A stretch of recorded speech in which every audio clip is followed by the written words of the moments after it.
तो बात करते हैं अपन डिस्कशन की। तो सेक्शन एच में आपको 1 एंड 4 करना था। तो एच वन अगर देखें अपन, we need to determine mass of case required to prepare 100 ml 1 molar case solution. एक सिंपल सा सवाल है, 100 ml 1 molar KH solution prepare करने के लिए कितना अमाउंट पोटेशियम हाइड्रोक्साइड का लगेगा। तो आप डायरेक्टली वॉल्यूम इन ml को मोलरिटी से मल्टीप्लाई करके मिलीमोल्स निकाल सकते हैं। तो मिलीमोल्स जाएंगे केओएच के आपके 100, तो मोल्स ऑफ केओएच हो जाएंगे आपके 100 अपॉन 1000, दैट इज 0.1 मोल। तो 0.1 मोल हमें मोल्स लगेंगे, और अगर वेट ऑफ केओएच की बात हो रही है तो ये जाएगा मोल्स इंटू ग्राम मोलर मास। तो दिस इज 0.1 इंटू केओएच का ग्राम मोलर मास अगर देखेंगे तो I think so 39 plus 140, 40 plus 16, 56 हो जाएगा। तो that will come out to be 5.6 gram. H4 की बात करें तो in H4 problem we need to determine molarity of all ions produced by following aqueous solution of electrolytes। तो हमारे पास देखिए, अगर 0.2 मोलर NaCl होगा तो 0.2 मोलर NaCl टूट कर आपको Na प्लस भी देगा और CmNs भी देगा। अब NaCl का एक मोल एक मोल Na प्लस देता है, एक मोल CmNs देता है। मान लेते हैं कि इसके अगर 0.2 मोल्स होते हैं, 1 लीटर सोल्यूशन होता और 0.2 मोल्स होते हैं, तो मोलरिटी 0.2 होती। तो अगर 0.2 मोल्स होते तो Na प्लस के भी 0.2 मोल्स होते हैं, CmNs के भी 0.2 मोल्स होते हैं। तो जितने मोल NaCl के हैं उतने मोल्स Na प्लस के हैं, उतने मोल्स CmNs के हैं। अगर मोल्स सेम है तो उनकी मोलरिटी भी सेम रहेगी। तो हम बोल सकते हैं कि यहाँ पे Na प्लस की मोलरिटी 0.2 मोलर होगा और जो CmNs होगा इसकी मोलरिटी 0.2 मोलर होगा। क्यों? क्योंकि जितने मोल NaCl के उतने मोल Na प्लस और CmNs के। सेकेंड केस में जैसे हमें दे रखा है 1.2 मोलर एल्यूमिनियम सल्फेट। अब ये टूटकर आपको एल्यूमिनियम देगा और ये टूटकर आपको सल्फेट भी देगा। पर आप देख सकते हैं कि 1 मोल एल्यूमिनियम सल्फेट से आपको 2 मोल एल्यूमिनियम मिलते हैं। तो जितने मोल एल्यूमिनियम सल्फेट के होंगे उसके डबल मोल्स एल्यूमिनियम के होंगे। तो अगर ये 1.2 मोलर है, मान लो 1.2 मोल्स है एल्यूमिनियम सल्फेट का, तो एल्यूमिनियम के मोल्स उसके डबल होंगे। तो एल्यूमिनियम की मोल्स अगर डबल होंगे तो कंसंट्रेशन भी डबल होगा, it will B 2.4 molar. I think सो आप देख सकते हैं जितने मोल एल्यूमिनियम सल्फेट के उसके डबल मोल एल्यूमिनियम के, तो मोल्स डबल कंसंट्रेशन डबल। और जितने मोल एल्यूमिनियम सल्फेट के उसके 3 टाइम्स मोल होंगे सल्फेट के। तो अगर मोल 3 टाइम्स होंगे तो कंसंट्रेशन भी 3 टाइम्स हो जाएगा। तो ये सल्फेट का कंसंट्रेशन हो जाएगा आपका 3.6 मोलर। सिमिलरली आपको दे रखा है 1.2 मोलर H2SO4। तो 1.2 मोलर H2SO4 टूटकर आपको H प्लस और सल्फेट देगा। H प्लस कितना होगा? जितना सल्फ्यूरिक एसिड होता है इसका 2 गुना या डबल आपका H प्लस होगा, क्योंकि एक मॉलिक्यूल से आपको 2 मॉलिक्यूल या 2 आयंस मिल रहे हैं H प्लस के। एक मॉलिक्यूल से अगर 2 आयंस मिलेंगे H प्लस के, तो एक मोल से आपको 2 मोल H प्लस मिलेगा। तो जितने मोल सल्फ्यूरिक एसिड के उसके डबल मोल H प्लस आयन के। तो जो कंसंट्रेशन सल्फ्यूरिक एसिड का होगा उसका डबल कंसंट्रेशन H प्लस का होगा, तो ये जाएगा आपका 2.4 मोलर।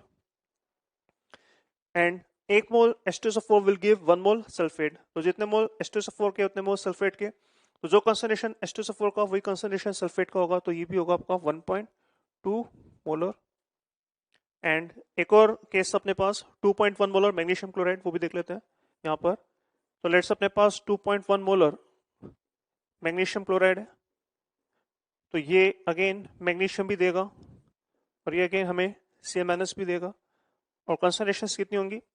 तो मैग्नीशियम क्लोराइड का 1 मोल आपको 1 मोल मैग्नीशियम देगा। तो जितने मोल मैग्नीशियम क्लोराइड उतने मोल मैग्नीशियम, तो कंसंट्रेशन भी सेम रहेगा 2.1 मोलर। पर मैग्नीशियम क्लोराइड का 1 मोल आपको 2 मोल CmNs देता है। तो जितने मोल मैग्नीशियम क्लोराइड के उसके डबल मोल होंगे CmNs के। अगर मोल्स डबल तो कंसंट्रेशन भी डबल, तो ये जाएगा आपका 4.2 मोलर। इस तरह से अपन सभी इंडिविजुअल आयंस का कंसंट्रेशन निकाल सकते हैं। तो सेक्शन ए की बात करते हैं बेटा। सेक्शन ए के अंदर सबसे पहले अपन बात करें I1 का। तो I1 प्रॉब्लम्स के अंदर हमसे पूछा जा रहा है CmNs concentration of solution which is obtained by mixing 1 mole this and this in 500 ml water। तो 500 ml पानी अपने पास, और इसमें बेरियम क्लोराइड, NaCl और HCl, इन सब का अमाउंट आप ऐड कर रहे हैं। और इन सब का मोल्स अगर देखें तो 1 1 एंड 1। तो आप यहां से मोल्स ऑफ CmNs भी देख सकते हैं। इसके 1 मोल से CmNs के 2 मोल्स मिलेंगे, इसके 1 मोल से Cl- के 1 मोल मिलेगा, इसके 1 मोल से Cl- का 1 मोल मिलेगा, तो जो मोल्स ऑफ Cl- आएंगे वो होंगे 4। तो मोल्स ऑफ Cl- पता है, वॉल्यूम पता है, कंसंट्रेशन ऑफ Cl- निकाल सकते हैं as moles upon volume in ml into 1000। तो देख सकते हैं this is 4/500 into 1000, that will simplify to 8 molar. बात करते हैं I2 का। I2 एक डिसेंट इनफ सवाल है, देखो इसको ध्यान से।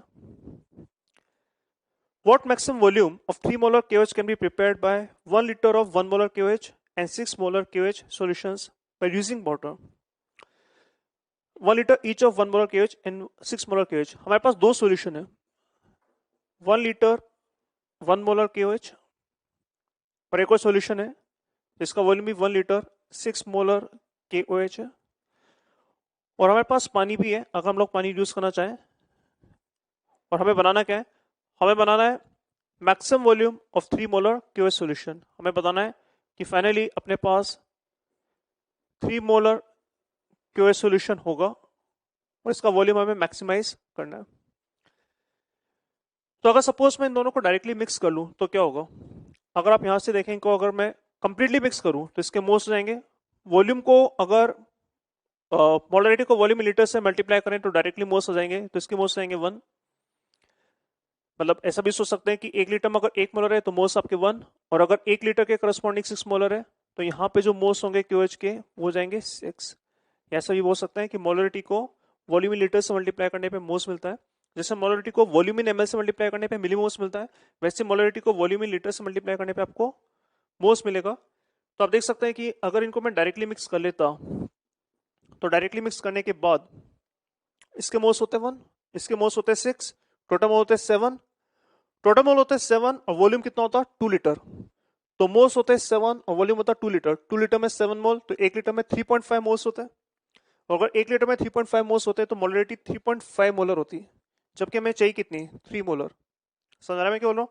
अगर आप इनको मिक्स करेंगे तो आपके पास कंसंट्रेशन होगा 3.5 मोलर, और फिर उसमें आप पानी ऐड कर पानी ऐड करना मतलब डाइल्यूशन होता है, तो आप तब तक पानी ऐड करेंगे तब तक जब तक कंसंट्रेशन कम होते होते 3 मोलर ना रह जाए।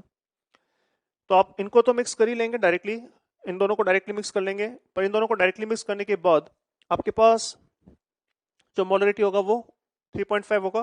तो पानी ऐड करेंगे ताकि कंसंट्रेशन कम हो जाए और मोलरिटी आपका 3 हो जाए। पर जैसे आप इन दोनों को मिक्स करेंगे तो यहाँ से आपको 1 मोल मिलेगा, यहाँ से आपको 6 मोल मिलेंगे, तो आपका जो फाइनल मोल्स होगा, इस फाइनल सॉल्यूशन जो होगा इसमें फाइनल मोल्स हो जाएंगे आपके 7। आपने इन दोनों को कंप्लीटली मिक्स करा तो यहाँ से आपको 1 मोल मिला, यहाँ से आपको 6 मोल मिला, आपको फाइनल मोल मिलेगा 7। और लेट्स से आपका फाइनल वॉल्यूम VF है, राइट। तो हम बोल सकते हैं कि जो फाइनल कंसंट्रेशन KOH का होगा this is moles upon volume in litre. अगर वैल्यू सब्स्टिट्यूट करें तो दिस इज 3, मोल्स आपके यहाँ पे 7 है एंड वॉल्यूम इन लीटर आपका VL है। तो यहाँ से आप डायरेक्टली बोल सकते हैं कि वॉल्यूम इन लीटर आपका 7/3 लीटर्स होगा और यही आपका आंसर होगा। अगर आपसे ये पूछा था कि इसमें कितना पानी ऐड किया जा रहा है तो भी निकाल सकते हैं। तो आप देख सकते हैं कि 7/3 लीटर में से 2 लीटर तो यहाँ से आएगा और जो रिमेनिंग वॉल्यूम होगा वो यहाँ से आएगा। तो अगर आपसे पूछा था कि इसमें कितना पानी ऐड करेंगे तो वो 7/3 - 2 होता, राइट। बट हमसे सिंपली ये पूछा रहा है कि फाइनल वॉल्यूम कितना होगा, तो भाई कंसंट्रेशन पता है हमें, मोल्स हम लोग 7 लेंगे, क्यों, क्योंकि इनको मैं कंप्लीटली मिक्स कर रहा हूँ। अगर पार्शियली मिक्स करूंगा तो आपके मोल्स कम हो जाएंगे या वॉल्यूम भी कम हो जाएगा। तो कंप्लीटली मिक्स करेंगे, मोल्स आपके 7 होंगे, फिर पानी ऐड करते रहेंगे, डाइल्यूट करेंगे, कब तक, जब तक कंसंट्रेशन आपका 3 मोलर ना हो जाए। आई थिंक से बात समझ में आ रही होगी। इनको मिक्स करा, मिक्स करने में कंसंट्रेशन देखा 3.5, राइट। कंसंट्रेशन अगर 3.5 है तो वॉल्यूम ऑफ वाटर आप ऐड करेंगे कब तक, जब तक कंसंट्रेशन कम होते होते 3 मोलर ना हो जाए। तो फाइनल वॉल्यूम अगर ये है, कंसंट्रेशन पता है, मोल्स पता है, तो आप वॉल्यूम इन लीटर भी कैलकुलेट कर सकते हैं। बात करते हैं अपन I3 का।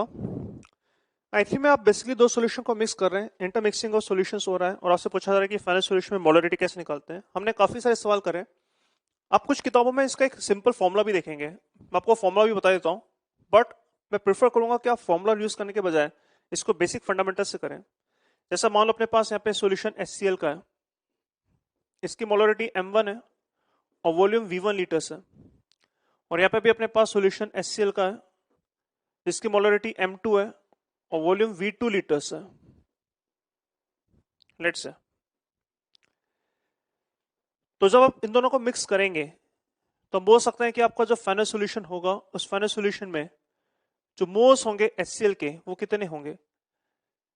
तो मोलरिटी M1 का मतलब होता है कि 1 लीटर में M1 मोल्स होंगे। तो V1 लीटर्स में कितने मोल होंगे? अगर 1 लीटर में M1 है तो V1 लीटर में आपको M1 V1 मिलेंगे। तो यहाँ से अपन बोल सकते हैं कि यहाँ से जो मोल्स आएंगे पहले से M1 V1। आप ऐसे ही बोल सकते हैं कि मोलरिटी को वॉल्यूम इन लीटर से मल्टीप्लाई करने पे डायरेक्टली मोल्स मिलते हैं। या ऐसा बोलो कि 1 लीटर में M1 मोल्स तो V लीटर्स में या V1 लीटर्स में M1 V1 इतने मोल्स।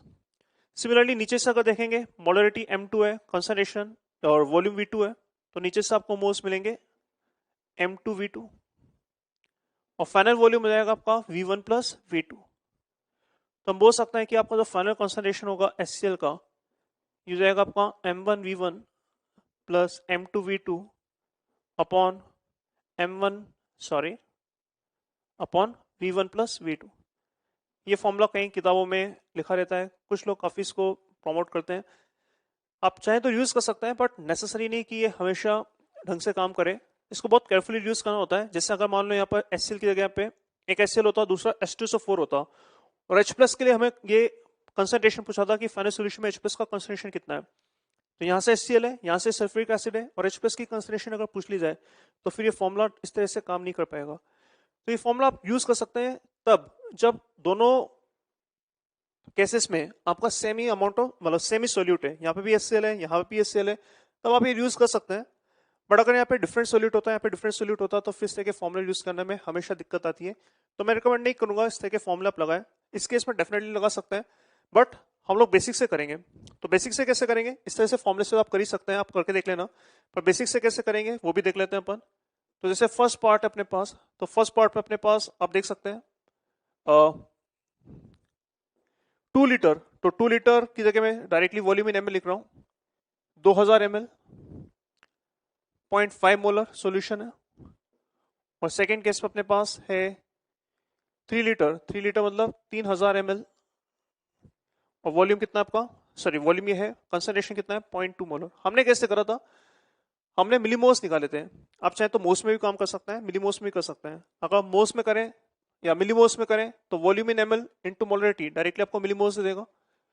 तो यहाँ से जो मिलीमोल्स आएंगे वो दिस इंटू दिस 1000 होंगे और यहाँ से जो मिलीमोल्स आएंगे वो दिस इंटू दिस कितना हो जाएगा 300 इंटू 2 दैट इज 600 जाएंगे। तो आपका जो फाइनल सॉल्यूशन होगा उसमें कंसंट्रेशन क्या होगा वो डिपेंड करता है मिलीमोल्स कितने। तो मिलीमोल्स हो जाएंगे आपके 1000 प्लस 600 ये हो जाएंगे 1600 और जो फाइनल वॉल्यूम होगा वो कितना होगा 2000 plus 3000 5000 ml।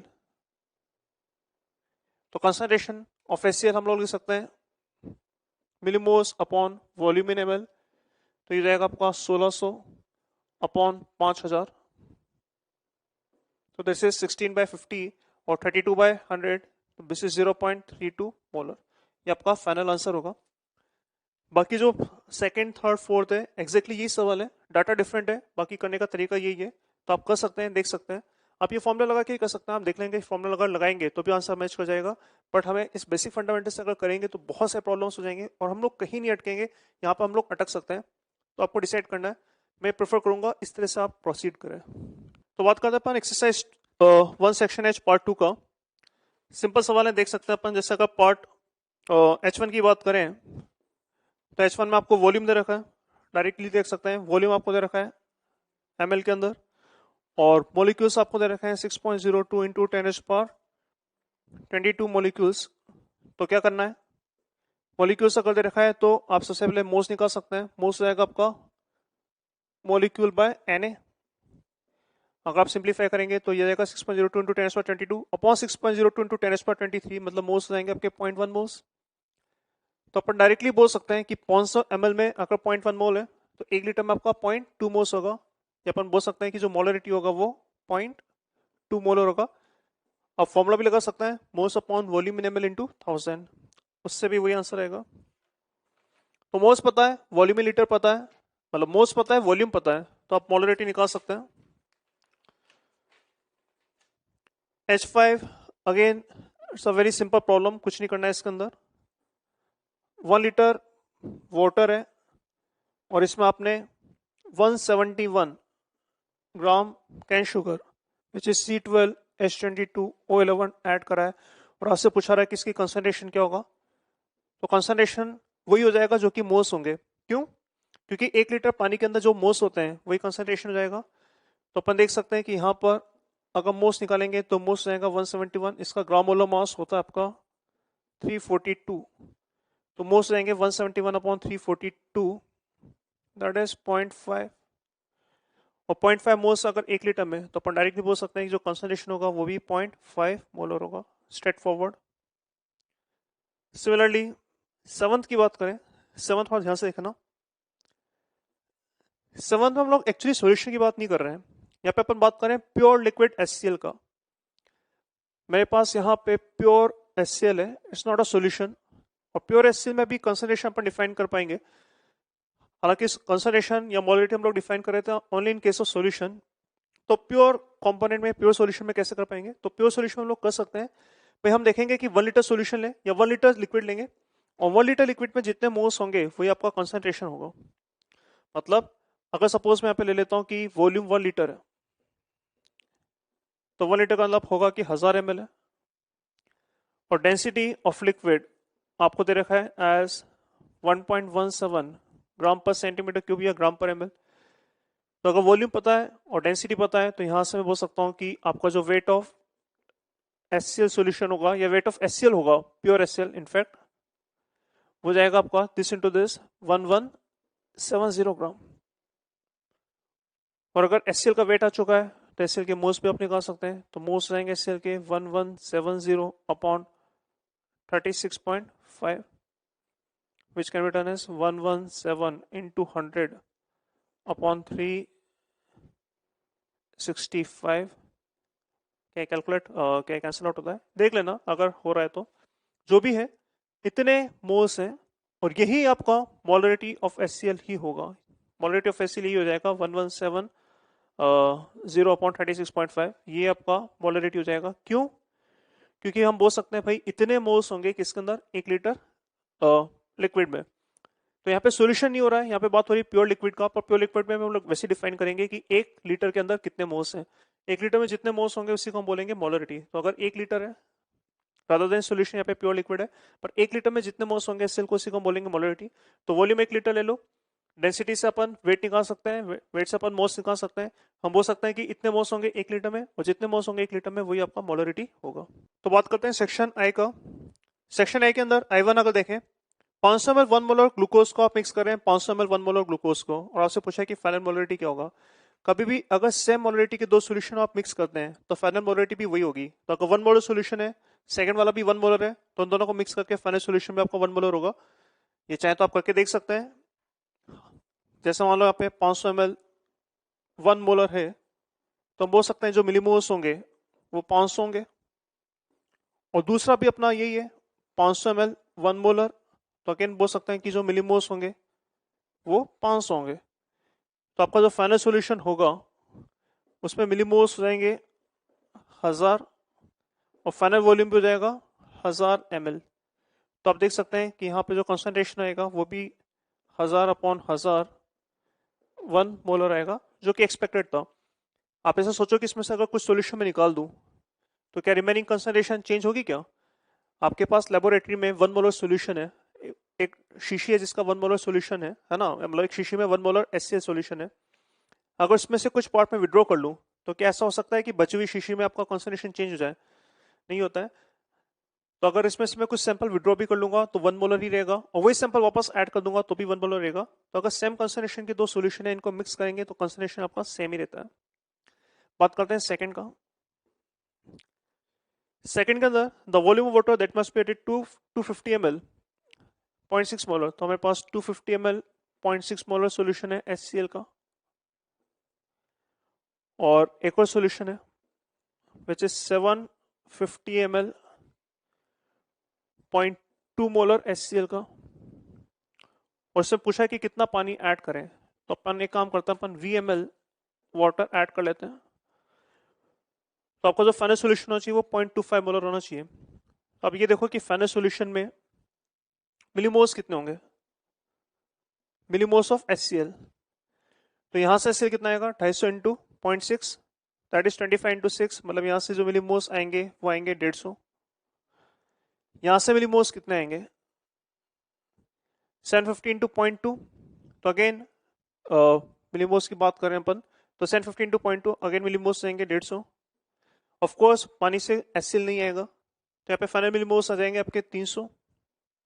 And final volume कितना होगा, तो 250 plus 750 1000, 1000 plus V, final volume हो जाएगा आपका वी प्लस 1000, राइट। तो अगर मिलीमोल्स और वॉल्यूम पता है तो कंसंट्रेशन ऑफ एसिड निकाल सकते हैं, ये हो जाएगा millimoles upon volume in ml, right. तो ये हो जाएगा आपका 300 अपॉन 1000 प्लस वी, और ये कंसंट्रेशन कितनी दे रखी है आपको, आपको फाइनल कंसंट्रेशन चाहिए 1/4 मोलर, 0.25 मोलर मतलब 1/4 मोलर। तो यहाँ से आप डायरेक्टली देख सकते हैं, ये हो जाएगा 1200 इक्वल्स टू वी प्लस 1000, तो वी हो जाएगा आपका 200 ml, मतलब 200 ml पानी हमें इसके अंदर ऐड करना था। तो फोर प्रॉब्लम की बात करते हैं। In four problem we have 3 solutions, 2 molar 100 ml Na2SO4 solution, sodium sulfate, it is being mixed with 3 molar 100 ml solution, 100 ml NaCl solution,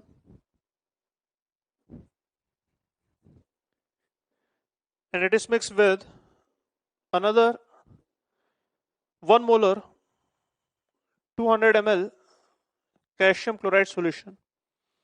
और हमसे पूछा है कि ratio of concentration of cation और एनायन क्या होगा फाइनल सॉल्यूशन में। तो हमें देखना है कि कैटायंस के मिलीमोल्स कितने होंगे, एनायंस के मिलीमोल्स कितने होंगे। तो यहाँ पर अगर इसके मिलीमोल्स काउंट करें तो इसके मिलीमोल्स जाएंगे दिस इनटू दिस 200। तो यहाँ से जो Na प्लस आएगा उसके मिलीमोल्स कितने होंगे, एक मॉलिक्यूल में 2 Na प्लस है तो इसके मिलीमोल्स होंगे 400, और सल्फेट के भी जो मिलीमोल्स होंगे ये हो जाएंगे आपके ये 200 ही रहेंगे। यहाँ पर अगर इसके मिलीमोल्स की बात करें तो इसके मिलीमोल्स रहेंगे दिस इनटू दिस, ये हो जाएंगे आपके 300। ये स्प्लिट कर Na प्लस के मिलीमोल्स भी देंगे 300, और जो Cl माइनस होगा इसके मिलीमोल्स भी होंगे 300। नीचे अगर अगेन इनके मिलीमोल्स की बात करें तो इसके मिलीमोल्स कैल्शियम क्लोराइड के होंगे दिस इनटू दिस, ये हो जाएंगे 200। अब इसमें जो कैल्शियम होगा इसके मिलीमोल्स कितने होंगे 200, क्योंकि एक कैल्शियम क्लोराइड से आपको एक कैल्शियम मिलता है। पर यहाँ से आपके जो Cl माइनस के मिलीमोल्स होंगे वो कितने होंगे 1 से 2, तो 200 के करस्पॉन्डिंग हो जाएंगे आपके 400। तो आपका जो फाइनल सॉल्यूशन होगा इसमें कैटायन के मिलीमोल्स कितने होंगे, तो कैटायन यहाँ से 400, यहाँ से 300 और यहाँ से 200, तो 400 300 और 200 कितने होते हैं 900 मिलीमोल्स रहेंगे कैटायन के। आप मिलीमोल्स काउंट कर रहे हो। और जो एनायन होगा उसके मिलीमोल्स कितने होंगे, तो यहाँ से आप देख सकते हैं 200, यहाँ से आप देख सकते हैं 300, और यहाँ से आप देख सकते हैं 400। तो अगेन 200 300 एंड 400, तो अगेन ये हो जाएगा आपका 900। तो दोनों के मिलीमोल्स सेम है, तो ऑफ कोर्स अगर दोनों के मिलीमोल्स सेम है end of course final volume भी दोनों का सेम है, तो मिलीमोल्स सेम है वॉल्यूम सेम है तो इनका कंसंट्रेशन भी सेम होगा। और अगर कंसंट्रेशन सेम होगा तो कंसंट्रेशन का जो रेशियो होगा वो आ जाएगा आपका, कौन सा सवाल था ये I4, तो कंसंट्रेशन का जो रेशियो हो जाएगा वो जाएगा आपका D1। क्यों, क्योंकि जितने कैटायंस हैं उतने एनायंस हैं, तो जो कंसंट्रेशन कैटायन का होगा वही कंसंट्रेशन आपका एनायन का भी होगा। बात करते हैं अगर फिफ्थ प्रॉब्लम का, तो पांचवें सवाल में आपसे पूछा है कि कितना पानी ऐड करें अपन, सॉरी कितना वॉल्यूम 3 मोलर सल्फ्यूरिक एसिड का required to prepare 1 litre 1 molar solution. तो मान लो आपके पास 3 मोलर सॉल्यूशन है, इसका कितना वॉल्यूम लीटर्स में लें ताकि आपको फाइनली क्या मिल जाए 1 लीटर 1 मोलर सॉल्यूशन मिल जाए। तो अगर यहां से आप ये बना रहे हैं तो ऑफ कोर्स आप यहां से देख सकते हैं कि यहाँ पे जो मोल्स ऑफ H2SO4 होंगे वो कितने होंगे 1, और अगर मोल्स ऑफ H2SO4 यहाँ पे 1 है तो यहाँ पे भी 1 ही होंगे। तो यहाँ पे अगर मोल्स 1 होंगे, 1 क्यों होंगे, क्योंकि यहाँ पे जो मोल्स आ रहे हैं वो यही से आ रहे हैं। तो मोल्स पता है, मोलरिटी पता है, तो वॉल्यूम लीटर निकाल सकते हैं। तो हम बोल सकते हैं कि जो मोलरिटी होगा सल्फ्यूरिक एसिड था आपको ये, तो मोलरिटी और सल्फ्यूरिक एसिड जो हो जाएगा ये हो जाएगा moles upon volume in litre, और ये जाएगा आपका 3 मोलर सोल्यूशन, तो this is 1/v, this is 3, तो v हो जाएगा आपका 1/3। काफी आसान सवाल है, वापस बता रहा हूँ। आपसे पूछा है कि इसका कितना वॉल्यूम लें ताकि आपको ये मिल जाए, तो अगर यहाँ पे मोस 1 है तो यहाँ पे भी मोस 1 है, तो अगर मोस पता है, मोलरिटी पता है, तो वॉल्यूम लीटर भी आप इजीली निकाल सकते हैं। मोस upon volume litre is molarity, इससे आप फिफ्थ भी कर सकते हैं। एंड देन छठे सवाल की अगर बात की जाए, तो छठे सवाल के अंदर equal weight of NaCl and KCl are dissolve separately in equal volume और सॉल्यूशंस। तो मान लें यहाँ पे 1 लीटर सॉल्यूशन है और यहाँ पे भी 1 लीटर सॉल्यूशन था अपने पास, और यहाँ पे x ग्राम NaCl है, तो यहाँ पे अपने पास x ग्राम KCl होगा, यस है ना। तो हमसे पूछा है कि किसके करस्पॉन्डिंग मोलरिटी ज्यादा होगा। तो भाई अगर वॉल्यूम सेम है तो जिस केस में मोल्स ज्यादा होंगे उस केस में मोलरिटी ज्यादा होगा। तो यहाँ पे मोल्स ऑफ NaCl क्या है, मोल्स ऑफ NaCl हो जाएंगे आपके x अपॉन 58.5, और यहाँ पर आपके जो मोल्स होंगे KCl के ये हो जाएंगे आपके x अपॉन 39 प्लस 35.5 मतलब 74.5। तो किस केस में मोल्स ज्यादा है, इस वाले केस में मोल्स कम है, इस वाले केस में मोल्स ज्यादा है। जहाँ पे मोल्स ज्यादा होंगे वहां पे मोलरिटी भी ज्यादा होगा, यहाँ पे मोल्स कम है तो मोलरिटी कम होगा। तो हम बोल सकते हैं कि NaCl के मोल्स ज्यादा है तो इसकी मोलरिटी भी ज्यादा होगा। तो मोलरिटी किस केस में ज्यादा होगा, it will be greater for NaCl। तो स्टार्ट करते हैं अपन सेकंड कंसंट्रेशन टर्म से। सबसे पहले हमने बात की थी मोलरिटी की, नेक्स्ट हम बात करें मोलालिटी। मोलालिटी को स्मॉल m से रिप्रेजेंट किया जाएगा। अगेन देखते हैं इसका डेफिनेशन क्या है। तो मोलालिटी मीन्स या it represents moles of solute in 1 kg solvent। यहां पर मैं सॉल्वेंट को हाईलाइट कर रहा हूं क्योंकि बहुत कॉमनली यहां पर मिस्टेक की जाती है, तो मैक्सिमम जनता यहाँ पे गलती करती है। ध्यान रखना, यहाँ पे हम बात करें wait of solvent. Wait of solvent और वेट ऑफ सोल्यूशन डिफरेंट होगा। सॉल्वेंट और सोल्यूट को ऐड कर आपको सोल्यूशन मिलता है, तो यहाँ पर हमें बात करनी है सॉल्वेंट की। अगर मैं 1 किलोग्राम सॉल्वेंट लेता हूँ, 1000 ग्राम सॉल्वेंट लेता हूँ, तो इसके अंदर जितने मोल्स होंगे सोल्यूट के उस नंबर को बोला जाएगा molality. Moles of solute in 1 kilogram और 1000 ग्राम सॉल्वेंट। तो फॉर एग्जांपल अगर मान लो हमारे पास एक सॉल्यूशन है जिसमें हम W किलोग्राम सॉल्वेंट ले रहे हैं, let's say solvent upon by default water ले लेते हैं, वैसे कोई नेसेसरी नहीं है, कोई और भी हो सकता है, पर अगर स्पेसिफाई नहीं कर रखा है तो अपन वाटर ले लेते हैं, और इसमें अपने पास n मोल सोल्यूट के हैं। तो यहाँ पर आपका जो मोलालिटी होगा वो क्या होगा, तो हम बोल सकते हैं कि अगर W किलोग्राम में n मोल्स हैं, अगर W kg में n मोल्स होंगे तो 1 kg में कितना होगा यूनिट मेथड से। तो W किलोग्राम में अगर n है तो 1 kg में हो जाएंगे आपके n बाय W, अगर सॉल्वेंट आपका वाटर है तो। अगर सॉल्वेंट कोई और होगा तो वो लिखेंगे अपन। तो moles of solute upon waiting kilogram of solvent ये आपको दे देगा मोलालिटी। इसी को अगर अपन वेटिंग ग्राम में लिखना चाहें तो लिख सकते हैं moles upon weight in grams और सॉल्वेंट। जनरली अगर एक वर्ड यूज करना चाहें रादर देन वाटर तो आप सॉल्वेंट यूज कर सकते हैं, इनटू 1000। इस तरीके से आप यहां पर मोलालिटी कैलकुलेट कर सकते हैं।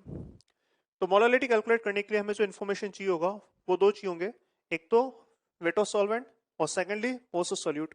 अगर मोल्स ऑफ सोल्यूट मिल जाए और वेट ऑफ सॉल्वेंट मिल जाए तो इसको कैलकुलेट कर कर मतलब इसको यूज कर कर हम लोग मोलालिटी कैलकुलेट कर सकते हैं। आइए कुछ एक दो सिंपल एलिमेंट्री सवाल करते हैं इसी के अंदर। जैसे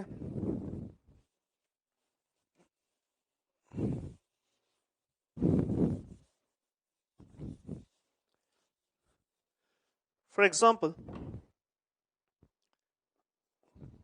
मान लो हमें दे रखा है कि एक सॉल्यूशन है जिसका वॉल्यूम हमें गिवन है, let's say 400 ml solution, and density of solution. Density of solution को रिप्रेजेंट करने का एक सिंबल यूज करेंगे अपन rho. This symbol is called rho. Density की जनरली ये सिंबल यूज करते हैं अपन। तो density of solution has been given as let's say 1.2 gram per ml। तो वॉल्यूम ऑफ सॉल्यूशन गिवन है, डेंसिटी ऑफ सॉल्यूशन गिवन है, और हमें ये भी दे रखा है कि इसके अंदर let's say we have 2 moles NaOH, ये भी हमें गिवन है। तो हमारे पास एक सॉल्यूशन है जिसके अंदर वॉल्यूम ऑफ सॉल्यूशन आपका 400 ml है, इसके अंदर NaOH के मोल्स 2 हैं, और इसका डेंसिटी ऑफ सॉल्यूशन गिवन है आपको 1.2 ग्राम पर ml। और हमसे पूछा जा रहा है we need to determine let's say A molarity जो अभी तक हम लोग कैलकुलेट कर रहे थे, एंड B मोलारिटी। तो molarity as well as molarity ये हमें कैलकुलेट करना है यूजिंग दिस इंफॉर्मेशन। मैं अगेन फोकस कर रहा हूँ, अगेन आपको स्ट्रेस दे रहा हूँ, इस बात पे ध्यान रखते हैं, ध्यान से सुनना। मोलारिटी की जब बात करेंगे तो हमें फोकस करना होगा मोल्स और वॉल्यूम पे, और जब मोलारिटी की बात करेंगे तो हम बात करेंगे मोल्स और solute as well as weight of solvent. Solvent के वेट पे हमें ध्यान देना है। तो स्टार्ट करते हैं, कैसे करेंगे।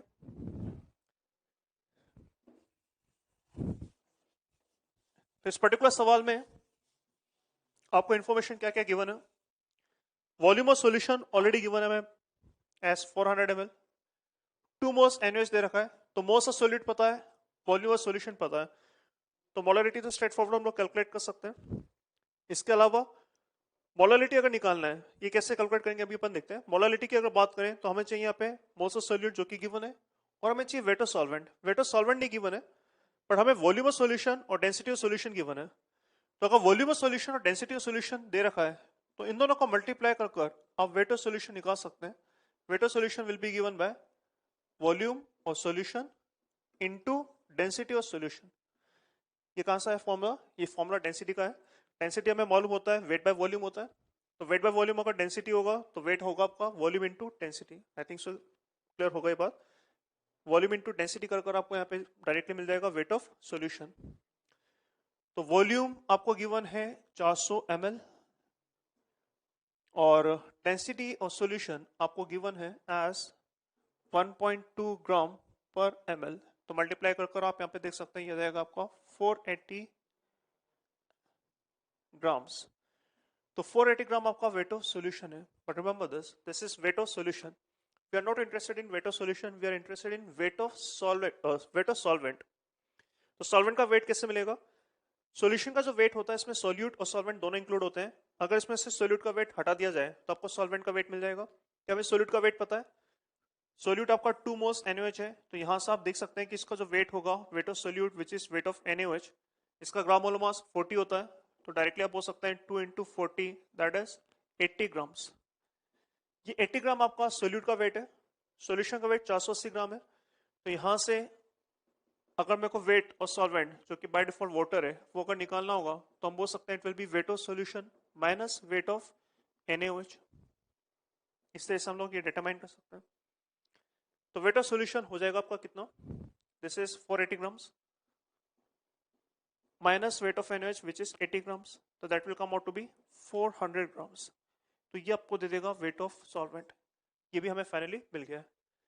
तो हमें फोकस करना था कि मोल्स के ऊपर, वेट ऑफ सॉल्वेंट के ऊपर और वॉल्यूम के ऊपर। तो मोल्स डायरेक्टली गिवन थे, वॉल्यूम डायरेक्टली गिवन थे, और वेट ऑफ सॉल्वेंट में निकाल चुका हूं।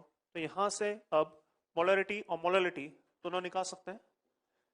तो बात की जाएगा capital M which is molarity, तो मोलरिटी हो जाएगा आपका moles upon volume in ml into 1000, तो that will simplify two moles आपके 2 हैं, वॉल्यूम इन ml आपका 400 है इनटू 1000, तो that will simplify to 5 molar. तो मोलरिटी हो जाएगी आपकी 5 मोलर सॉल्यूशन। और अगर मोलालिटी की बात की जाए स्मॉल m, तो molality will be given by moles upon weight in gram of solvent, remember this, weight in gram of solvent into 1000। again वो solute आपके 2 है into 1000 upon weight in gram of solvent। solvent का जो weight है ये भी आपका 400 ग्राम आ रहा है, तो that again simplify to 5। मतलब बेसिकली हम इसको बोल सकते हैं कि मोलरिटी आपका 5 होगा, इसको अपन बोलेंगे 5m। और इसको कैसे बोला जाता है, जैसे मोलरिटी को हम बोलते हैं मोलर, जैसे 5 मोलरिटी, अगर मोलरिटी 5 है तो इसको हम बोलेंगे 5 मोलर सॉल्यूशन। वैसे अगर मोलालिटी अगर 5 है तो such type of solution is written as 5 molar solution. This is called 5 molar solution. तो यहाँ पे अपन बोल सकते हैं कि अगर मोलारिटी 5 होगा तो मोलारिटी अगर 5 है तो this will be called 5 molar solution. आइए कुछ और एग्जांपल हम लोग देखेंगे. तो ये बात करते हैं आगे. In this problem we have been given a solution of NaOH which is 2 molar. As in molality of solution आपको दे रखा है 2 और डेंसिटी ऑफ सॉल्यूशन आपको दे रखा है 1.2 ग्राम पर ml और हमसे पूछा रहा है कि इस सॉल्यूशन में मोलारिटी कितना होगा. इसको बोलते हैं inter conversion of concentration terms. एक कंसंट्रेशन टर्म देकर आपको दूसरा कंसंट्रेशन टर्म पूछा जा रहा है और इससे के जो सवाल होते हैं ये हम लोग आगे भी देखेंगे कि किस इस तरह के सवालों को और फोकस किया जाता है. Let's be in this particular case हम बात करते हैं. तो यहाँ पे आपको मोलारिटी देके मोलारिटी पूछा रहा है. अगेन इस तरह के सवालों के जो करने का तरीका होगा वो बेसिक से होगा. हमें जो इन्फॉर्मेशन दे रखा होगा उसको हम लोग यूज करेंगे, उसको हम लोग वर्ड्स में लिखेंगे और फिर इसको आगे प्रोसीड करेंगे. तो बहुत इंपॉर्टेंट है, ये बहुत क्रूशियल स्टेप है कि इस तरह के सवालों को कैसे फोकस किया जाए. ध्यान से देखना, हमें जो इन्फॉर्मेशन दे रखा है उस इन्फॉर्मेशन को हमें यूज करना है और जो हमें निकालना है उस पर भी हमें फोकस करना है. हमें निकालना है मोलरिटी. मोलरिटी होता है आपका मोल्स बाय वॉल्यूम. तो मोलरिटी तब निकलेगा जब हमें मोल्स मिल जाए और वॉल्यूम ऑफ सॉल्यूशन मिल जाए. अगर मोल्स और वॉल्यूम ऑफ सॉल्यूशन मिल जाएगा तो मोलरिटी निकाल सकते हैं. तो वो हमें निकालना है यूजिंग दिस इंफॉर्मेशन. आइए स्टार्ट करते हैं कैसे करेंगे. तो सबसे पहले हमें जो इन्फॉर्मेशन दे रखा है उसको हमें यूज करना है. हमें यहाँ पे दे रखा है दो इन्फॉर्मेशन, एक तो डेंसिटी और दूसरा मोलालिटी. हमें गिवन है कि this is 2 molar NaOH solution. तो जो आपको इन्फॉर्मेशन दे रखा है उसको आप वर्डिंग में लिख सकते हैं, चाहे यहाँ से स्टार्ट कर सकते हैं चाहे यहाँ से स्टार्ट कर सकते हैं. लेट्स से मैं मोलालिटी की बात करता हूँ. तो आपको दे रखा है कि 2 मोलर NaOH सॉल्यूशन है. अब इस 2 मोलर NaOH सॉल्यूशन का मतलब क्या होता है. इस 2 मोलर NaOH सॉल्यूशन का मतलब होगा कि अगर मेरे पास 1 kg या 1 kg सॉल्वेंट होगा, सॉल्वेंट बाय डिफॉल्ट यहाँ पे वाटर है, तो मेरे पास अगर 1 kg सॉल्वेंट होगा तो उसके अंदर 2 मोल्स NaOH के होंगे. ये मतलब होता है मोलालिटी का. Molality represent moles of solute in 1 kg solvent. तो 2 मोलर सॉल्यूशन का मतलब मैं ये बोल सकता हूं, अगर मेरे पास 2 मोलर सॉल्यूशन है तो हम बोल सकते हैं कि अगर मेरे पास 1 kg या लेट से 1000 ग्राम वाटर होगा, सॉल्वेंट होगा, तो इसके अंदर हमारे पास 2 मोल्स NaOH होंगे. बोल सकते हैं आई थिंक सो. ये मोलालिटी का मतलब यही होगा कि अगर हमारे पास 1000 ग्राम सॉल्वेंट होगा तो इसके अंदर हमारे पास 2 मोल्स NaOH होंगे. तो 1000 ग्राम पानी के अंदर 2 मोल्स NaOH है. मोल्स ऑफ सॉल्यूट मुझे मिल चुका है. अगर मुझे वॉल्यूम ऑफ सॉल्यूशन मिल जाएगा तो काम चल जाएगा. कैसे मिलेगा. नाउ 2 मोल्स NaOH के करस्पॉन्डिंग आप देख सकते हैं जो वेट ऑफ NaOH होगा ये भी आ जाएगा. ये जाएगा आपका 80 gram. This is weight of NaOH, this is weight of water. इन दोनों को कंबाइन कर मैं वेट ऑफ सॉल्यूशन निकाल सकता हूँ.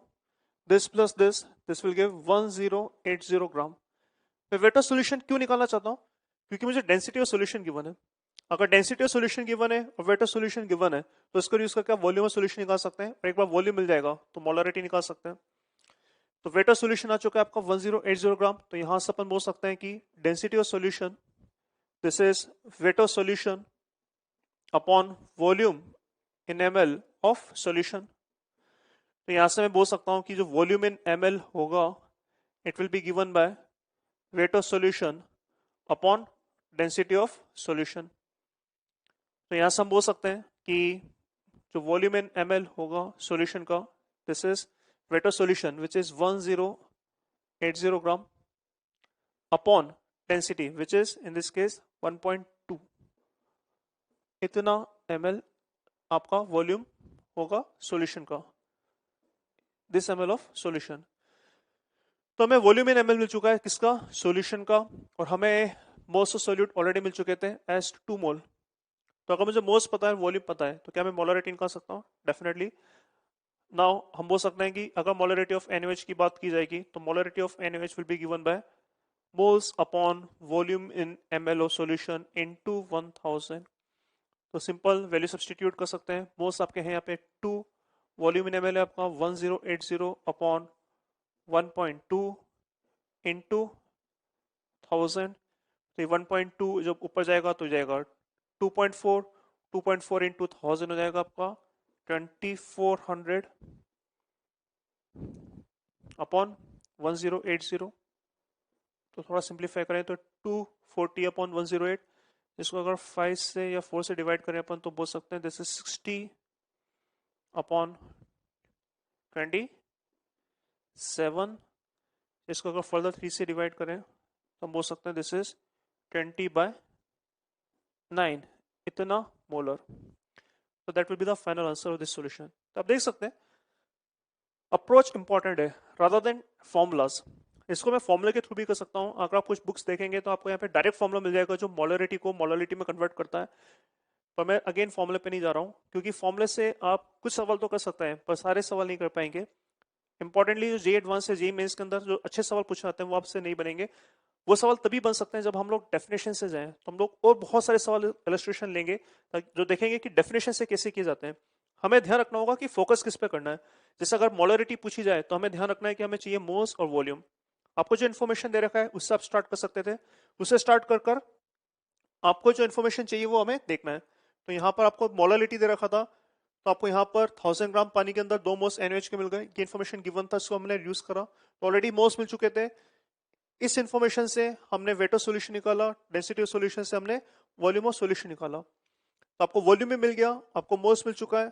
तो आप देख सकते हैं कि आप मोलरिटी निकाल सकते हैं। तो आपको जो इन्फॉर्मेशन गिवन है उसको यूज कर आप वो इन्फॉर्मेशन निकाल सकते हैं जो आपसे पूछा गया है। कुछ और सवाल करेंगे अपन, देखते हैं। In this problem we have been given molarity of NaOH solution. Molarity आपको दे रखा है 2 molar and density of solution given है 1.5 ग्राम पर ml और हमें निकालना है मोलरिटी। इससे पहले जो एग्जांपल लिया था हमने उसमें मोलरिटी देखकर हमसे मोलरिटी पूछा गया था। यहाँ पे मोलरिटी देके मोलरिटी पूछा जा रहा है। तो अगेन देखते हैं कि इसको बेसिक से फंडामेंटल से कैसे करते हैं। आइए स्टार्ट करते हैं। तो अगेन ध्यान रखना है कि अगर हमें मोलरिटी निकालना है तो मोलरिटी निकालने के लिए हमें 2 चीजें चाहिए। एक तो मोल्स ऑफ सोल्यूट, इस पर फोकस करना है, और दूसरा हमें चाहिए वेट ऑफ सॉल्वेंट। अगर वेट ऑफ सॉल्वेंट और मोल्स ऑफ सोल्यूट मिल जाए तो अपन मोलरिटी निकाल सकते हैं। और इस इंफॉर्मेशन के लिए हमें इन इंफॉर्मेशन को यूज करना होगा।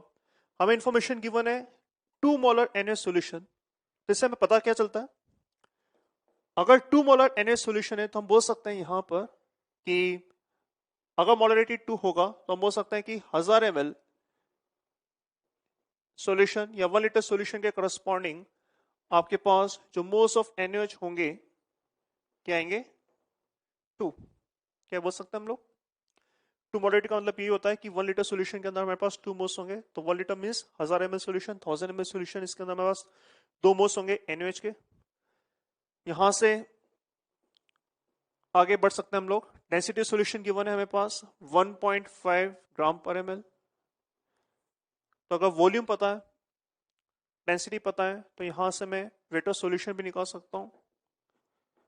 वेट ऑफ सॉल्यूशन हो जाएगा आपका density of solution into volume of solution, that will simplify to 1500 grams.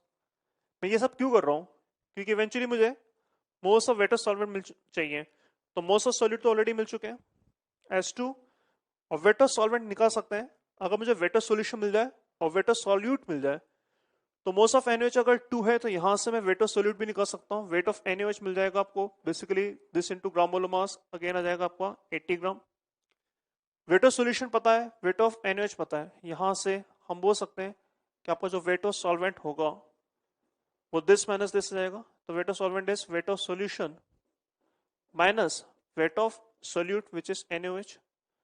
अगर सिंप्लीफाई करें तो ये जाएगा आपका 1500 minus 80, that will simplify to 1420 gram. This is weight of solvent. तो हमें वेट ऑफ सॉल्वेंट मिल चुका है, हमें मोल्स ऑफ सॉल्यूट ऑलरेडी मिल चुका था 2। तो हम लोग डायरेक्ट फॉर्मूला लगाकर अब मोलरिटी निकाल सकते हैं, मोलरिटी निकाल सकते हैं। तो हम बोल सकते हैं कि जो मोलरिटी होगा this will be given by moles of solute upon weight of solvent in gram. Remember this, यहां पर हम लोग वेट ऑफ सॉल्वेंट की बात कर रहे हैं क्योंकि अभी भी मैं बोल रहा हूँ काफी जनता कंफ्यूज होती है। काफी जनता ये ले लेती है कि रादर देन सॉल्वेंट हम लोग सॉल्यूशन का वेट ले लेते हैं। ध्यान रखना सॉल्यूशन का वेट नहीं लेना है, पे वेट ऑफ सॉल्वेंट लेना है इनटू 1000। अगर सिंप्लीफाई करें इसका अपन तो दिस इज 2/1420 इनटू 1000, तो that will simplify to 200 upon 142, और we can say this is 100 upon 71। This is the molarity of NaOH solution. आइए बात करते हैं आगे। नेक्स्ट कंसंट्रेशन टर्म जो हम लोग डिस्कस करने वाले हैं this is called mole fraction. Mole fraction को स्मॉल x से रिप्रेजेंट किया जाएगा, और ये होता क्या है देख लेते हैं। तो लेट्स से हमारे पास अगर एक मिक्सचर है जिसमें हमारे पास 3 कंपाउंड है, compound A, B and C, अगर इसके मोल्स Na हैं, इसके मोल्स Nb हैं, इसके मोल्स Nc हैं, यहाँ पे हम बोल सकते हैं कि जो टोटल मोल्स होंगे तीनों के मिलाकर क्यों जाएंगे आपके Na plus Nb plus Nc। तो इस केस में अगर मैं मोल फ्रैक्शन डिफाइन करना चाहूँ किसी भी कंपाउंड का, लेट्स से मैं बात करना चाहता हूँ मोल फ्रैक्शन ऑफ A, तो by definition mole fraction of A is defined as moles of given compound A upon total moles. This is called mole fraction. Actually होता क्या है, ये आपको फ्रैक्शन ऑफ मोल्स देता है। फ्रैक्शन क्या होता है? फ्रैक्शन ऑफ परसेंटेज इक्विवेलेंट होते हैं, एक जैसे होते हैं। अगर मान लो मुझसे यहाँ पे पूछा था कि मोल परसेंटेज कितना होगा, तो मोल परसेंटेज कैसे निकालता मैं? अगर मान लो ए का मोल परसेंटेज पूछा जाए तो मैं बोल सकता हूँ कि ए के mole upon total mole into 100 कर दूंगा तो मोल परसेंटेज मिल जाएगा। और अगर ये 100 मल्टीप्लाई ना करे तो हमें मिलता है मोल फ्रैक्शन। फ्रैक्शन को जब 100 से गुणा करते हैं या 100 से मल्टीप्लाई करते हैं तो आपको हमेशा मिलता है परसेंटेज, या परसेंटेज को 100 से डिवाइड करने पे आपको मिलता है फ्रैक्शन। Remember this. अगर मान लो कि मोल फ्रैक्शन 0.1 है तो आपका मोल परसेंटेज हो जाएगा 10%, क्योंकि आप 100 से मल्टीप्लाई करेंगे। अगर मोल फ्रैक्शन आपका 0.5 है तो मोल परसेंटेज हो जाएगा 50% एंड वाइस वर्सा। अगर मोल परसेंटेज 50% है इसका मतलब मोल फ्रैक्शन आपका 0.5 होगा। तो moles of given substance upon total moles, this will give mole fraction. अगर इनटू 100 करेंगे तो आपको मिल जाएगा मोल परसेंटेज। जैसे मैंने मोल फ्रैक्शन ऑफ ए निकाला है वैसे मैं मोल फ्रैक्शन ऑफ बी निकाल सकता हूँ। मोल फ्रैक्शन ऑफ बी आ जाएगा आपका moles of B upon again total moles. और इसी तरीके से मैं मोल फ्रैक्शन ऑफ सी भी अगर निकालना चाहूँ तो वो भी निकाल सकता हूँ। Mole fraction of C, sorry moles of C upon total moles, ये आपको मोल फ्रैक्शन ऑफ सी दे देगा। तो given moles upon total moles, इसका जो रेशियो होगा ये आपको दे देगा मोल फ्रैक्शन। एक और चीज जो आप क्लियरली देख सकते हैं वो ये है कि अगर मैं तीनों का मोल फ्रैक्शन ऐड करूं, mole fraction of A plus mole fraction of B और मोल फ्रैक्शन ऑफ सी, तो ये रेशियो या ये नंबर 1 आ जाएगा, जो कि आना भी चाहिए था। जैसे अगर सभी का परसेंटेज ऐड करें तो वो 100% हो जाएगा, वैसे अगर सभी का फ्रैक्शन ऐड करें तो वो आपको 1 दे देगा। तो फ्रैक्शन और परसेंटेज में कोई खास डिफरेंस नहीं। अगेन रिपीट कर रहा हूं मैं, फ्रैक्शन को अगर आप 100 से मल्टीप्लाई करें तो आपको परसेंटेज मिल जाता है, या परसेंटेज को 100 से डिवाइड करने पे आपको फ्रैक्शन मिलता है।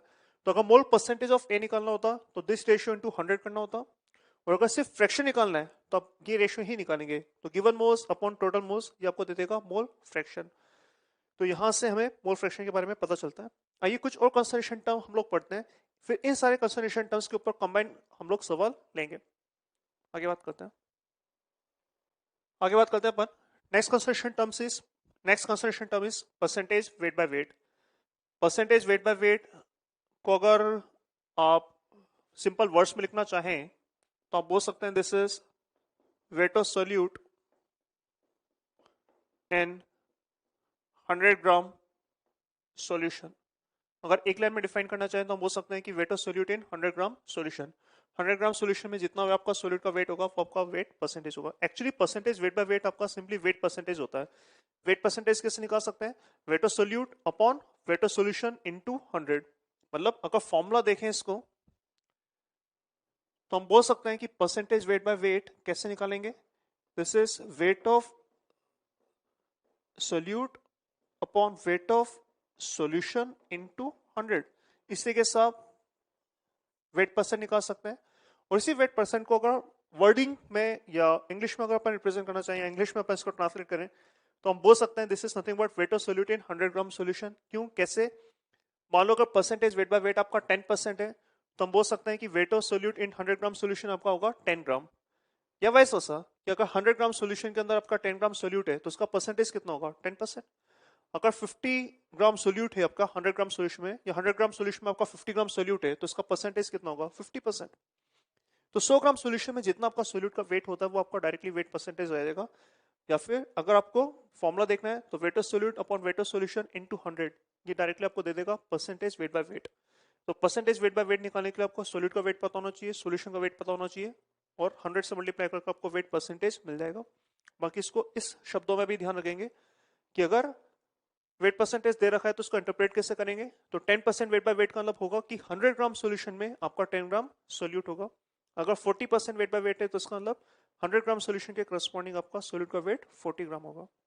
जैसे हम लोग वेट परसेंटेज की बात करते हैं या wait percentage weight by wait की बात करते हैं, ऐसे ही हम एक और टर्म डिफाइन करते हैं परसेंटेज वेट बाय वॉल्यूम। दोनों में डिफरेंस क्या है? यहाँ पे अपन बात कर रहे हैं weight of solute in 100 gram solution, यहाँ पे हम बात करते हैं weight of solute in 100 ml solution. Remember this, ये सारी डेफिनेशंस बहुत इंपॉर्टेंट है, ये डेफिनेशंस हमें एकदम बाय हार्ट होना चाहिए। अगर डेफिनेशंस क्लियर नहीं है तो हमसे कोई भी सवाल नहीं बनेंगे, और अगर डेफिनेशन क्लियर है तो हमसे सारे सवाल बन जाएंगे, कितना ही टफ सवाल क्यों ना आ जाए, इससे कोई फर्क नहीं पड़ता है, क्योंकि सारे सवाल डेफिनेशन से ही होने हैं। तो 100 ग्राम सोल्यूशन में जो वेट होता है वो कहलाएगा वेट बाय वेट परसेंटेज। और 100 ml सोल्यूशन के अंदर जितना सोल्यूट होता है, जनरली ये सोल्यूट हम लोग लेते हैं ग्राम्स के अंदर, तो weight of solute in gram in 100 ml solution, this will give percentage weight by volume. Formula wise अगर इसको देखें अपन, तो परसेंटेज वेट बाय वॉल्यूम ये हो जाएगा आपका weight of solute in grams upon volume in ml of solution into 100। तो वैसे ही है जैसा कि यहाँ पे था, instead of weight of solution यहाँ पे अपन वॉल्यूम ऑफ सोल्यूशन ले रहे हैं, तो ये फॉर्मूला भी हम लोग ध्यान रख सकते हैं। आप चाहें तो इसको वेरीफाई भी कर सकते हैं। कैसे? अगर मैं 100 ml सोल्यूशन ले लूं, तो 100 ml सोल्यूशन लेने पर ये 100 कैंसिल हो जाएगा, और वेट किसके बराबर आएगा? परसेंटेज वेट बाय वॉल्यूम के बराबर। मतलब परसेंटेज वेट बाय वॉल्यूम आपका वेट के बराबर होगा कब? जब वॉल्यूम 100 ml होगा। वॉल्यूम 100 ml है तो ये कैंसिल आउट हो जाएगा, और ये इसके बराबर आएगा। तो this is weight of solute when volume is 100 ml। तो weight of solute in 100 ml solution, this is called percentage weight by volume. आइए बात करते हैं अपन, एक दो कंसंट्रेशन टर्म्स और रह गए हैं, उनको भी डिस्कस कर लेते हैं।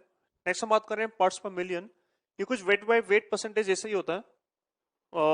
इसका जो डेफिनेशन है ये होगा आपका weight of solute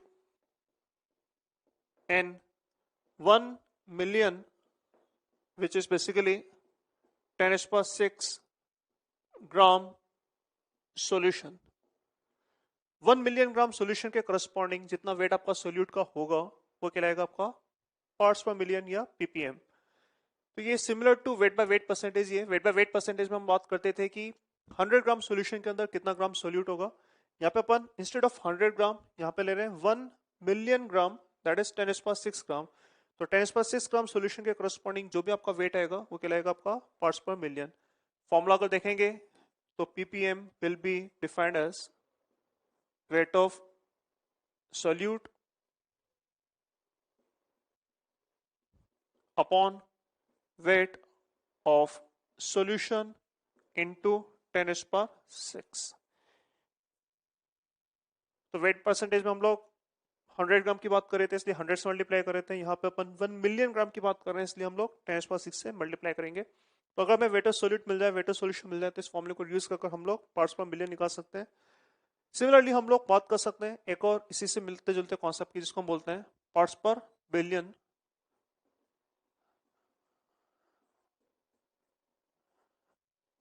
this is known as PPP, parts per billion. यहां पे अपन इंस्टेड ऑफ 1 मिलियन यहाँ पे अपन 1 बिलियन की बात करेंगे। This is nothing but weight of solute and 1 billion, and 1 billion means 10⁹ gram solution. तो 10⁹ ग्राम सॉल्यूशन के करस्पॉन्डिंग जितना वेट आपका सोल्यूट का होगा वो कहलाएगा आपका पार्ट्स पर बिलियन। तो मिलियन के करस्पॉन्डिंग 10⁶ आएगा, बिलियन के करस्पॉन्डिंग 10⁹ आएगा। फॉर्मूला अगर देखेंगे तो फॉर्मूला आपका पीपीबी का सिमिलर होगा। PPB will be weight of solute upon weight of solution into 10⁹। तो डायरेक्टली फॉर्मूला यूज कर सकते हैं। अगर वेट ऑफ सोल्यूट पता है, वेट ऑफ सॉल्यूशन पता है, तो हम लोग पार्ट्स पर बिलियन निकाल सकते हैं। तो ये कुछ डेफिनेशंस भी आपकी कंसंट्रेशन टर्म्स की। हमने स्टार्ट करा था मोलरिटी से, फिर molality, mole fraction, percentage weight by weight, percentage weight by volume, parts पर मिलियन और पार्ट्स पर बिलियन, इनके बारे में हमने बात की। आइए इन सब चीजों को समराइज करते हैं और फिर कुछ और प्रॉब्लम्स हम लोग करेंगे जिसमें इंटर कन्वर्जन की बात की जाएगी। एक कंसंट्रेशन टर्म अगर हमें दे रखा है तो उससे बाकी कंसंट्रेशन टर्म कैसे निकालते हैं, उसके भी कुछ सवाल हम लोग करेंगे। आइए बात करते हैं। तो एक बार वापस समराइज करते हैं जो कंसंट्रेशन टर्म्स हमने पढ़े अभी तक। जो कंसंट्रेशन टर्म्स हम लोगों ने अभी तक पढ़े हैं वो है molarity, percentage weight by volume, molality, mole fraction, wait by weight percentage, ppm and PPB. इनको मैंने दो कैटेगरी में डिवाइड किया है। क्या सोच सकते हैं क्या डिफरेंस है इन दोनों कैटेगरीज के अंदर? अगर थोड़ा ध्यान से देखेंगे तो मोलरिटी और वेट बाय वॉल्यूम ऐसे टर्म्स हैं जिसमें न्यूमरेटर में वेट या मोल्स आ रहे हैं और डिनोमिनेटर में आपका वॉल्यूम आ रहा है कि वेट बाय वॉल्यूम से। न्यूमरेटर के अंदर मोल्स या वेट आ रहा है और डिनोमिनेटर में आपका वॉल्यूम आ रहा है। जबकि ये ऐसे टर्म्स हैं जिसमें न्यूमरेटर में आपका मोल्स या वेट आ रहा है और डिनोमिनेटर में भी मोल्स या वेट ही आ रहा है। मतलब ये टर्म्स हैं वेट बाय वेट टर्म्स, जहाँ पे न्यूमरेटर में मोल्स या वेट आ रहा है और डिनोमिनेटर में भी वेट या मोल्स ही आ रहा है, जबकि यहाँ पर डिनोमिनेटर में आपके पास वॉल्यूम आ रहा है। तो इससे फर्क क्या पड़ता है? इससे ये फर्क पड़ता है कि अगर सपोज मैं टेम्परेचर चेंज करूं तो टेम्परेचर चेंज करने पे वेट आपका चेंज नहीं होता है। अगर मान लो मैं 300 केल्विन से 500 केल्विन पे चला जाऊंगा तो ये दोनों टर्म्स आपके चेंज नहीं होंगे, तो ये रेशियो चेंज नहीं होगा और इनकी वैल्यू भी चेंज नहीं होगी। मतलब ये ऐसे कंसंट्रेशन टर्म्स होंगे विच विल बी इंडिपेंडेंट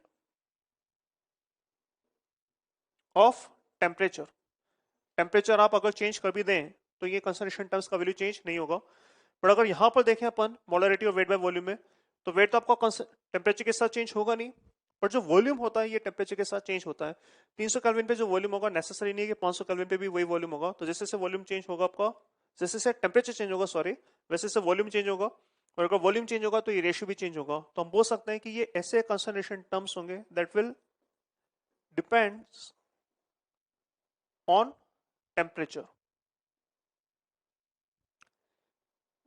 तो रिमेंबर दिस कि डायरेक्टली आपसे पूछा सकता है कि कौन कौन सा टेम्परेचर के ऊपर डिपेंड करेंगे, कौन कौन सा टेम्परेचर के इंडिपेंडेंट होंगे।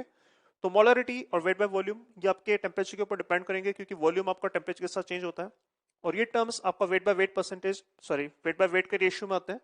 तो ये टर्म्स आपके टेम्परेचर के इंडिपेंडेंट होंगे। एक और चीज, अगर सपोज मुझे एक कंसंट्रेशन टर्म देखे दूसरा कंसंट्रेशन टर्म निकालना है तो कैसे निकालेंगे? अगर आप इनमें से कोई भी एक टर्म ले लें, जैसे मोलरिटी ले लें और आपसे मोल फ्रैक्शन पूछा जाए, तो इसे से सारे के सारे वेट बाय वेट टर्म्स हैं या वेट बाय वेट जैसे ही हैं। तो एक को देखकर आप दूसरा निकाल सकते हैं without using any extra information, क्योंकि ये भी वेट बाय वेट का फॉर्मेट में, ये भी वेट बाय वेट की फॉर्मेट में, ये भी वेट बाय वेट की फॉर्मेट में। तो बिना किसी और एक्स्ट्रा इन्फॉर्मेशन के आप एक कंसंट्रेशन टर्म को यूज कर बाकी कंसंट्रेशन टर्म निकाल सकते हैं। सिमिलरली अगर ये देकर ये पूछा जाए या ये देकर ये पूछा है तो मैं डायरेक्टली निकाल सकता हूं विदाउट एनी एक्स्ट्रा इन्फॉर्मेशन। क्यों? क्योंकि दोनों वेट बाय वॉल्यूम टर्म्स हैं।